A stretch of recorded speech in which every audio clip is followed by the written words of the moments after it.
What's up, guys? It's JMS80 with Frag the Nation, bringing you some Ground War Team Deathmatch on Cracked. And I am glad to actually be getting some more gameplay besides some wager match mode. I know I have a lot of fun in wager matches and gun game and things like that, but it's about time to get something different up on the channel, get some more Team Deathmatch and domination. And like I said before, last night was a great night. I had a lot of great games and just had a lot of fun. I usually have a lot of fun when we have a big giant party of people coming in there, and it just so happens we could string together practically an entire team for Ground War. I believe we had 7 or 8 people, so 8 people being the max for Ground War. I think on one team it's either 8 or 9. I'm not completely sure. It's either it's a whole 16 people all together, or it's 18. I can't really remember. But one thing I want to talk about, playing cautiously and playing smartly in this game, because I noticed that my game style has changed since Black Ops, from Modern Warfare 2 to Black Ops, and I noticed it's changed for a lot of people. A lot of people are playing more cautiously and more defensive-like in their tactics. And what I mean by this is that you're seeing a lot more suppressors, you're seeing a lot more Ghost and Ghost Pro, things like that, and Ninja. And why is that? Well, because the game has slowed down a bit, and I think one of the main reasons, one of the main causes for this game slowing down, is that kill streaks no longer build on each other. And I know Treyarch before has stated that they said the reason why they don't want kill streaks to build on each other is to help speed up the game, to keep people from camping. Well, it was a good idea. You know, it sounded good at the time because it was something different, but what I don't think a lot of people realize is that they didn't take the time to actually think about that statement right there. It's like, wait a minute, they want to help speed up the game by kill streaks not building on each other.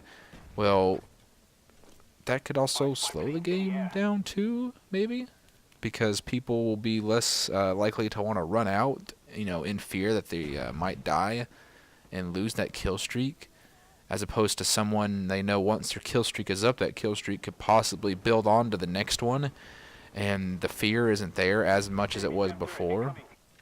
I think that Trick was trying to do a good thing, but it ended up backfiring on them a little bit. To me, Modern Warfare 2 was a lot more action-packed than Black Ops is, because of the sheer fact that I get a lot more camping people in Black Ops than I did in Modern Warfare 2. I mean, in Modern Warfare 2, I know there was the whole thing about they could camp with one-man army and noob tubes and Danger Close Pro and all that thing, and it was ridiculous, yes. But I mean, a lot of people, you have to admit, Modern Warfare 2 was a really good game, you know, for the sheer fact that those few issues about it, and I know they were big issues for a lot of people, but honestly, if they would have tweaked that, I mean, I gotta say, Modern Warfare 2 could have been the best Call of Duty ever.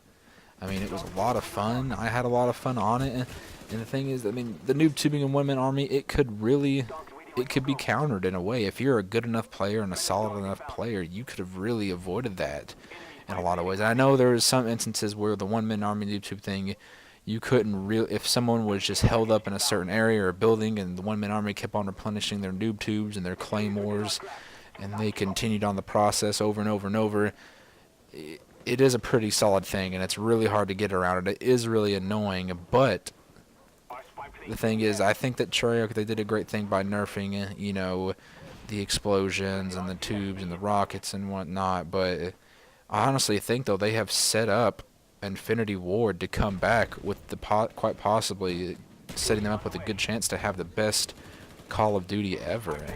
And I mean that by saying if Infinity Ward you know, takes what Treyarch has done and applies it, I honestly think they're gonna run away with it, and it will be the best ever. Oh Lord. But anyway, guys, game's over.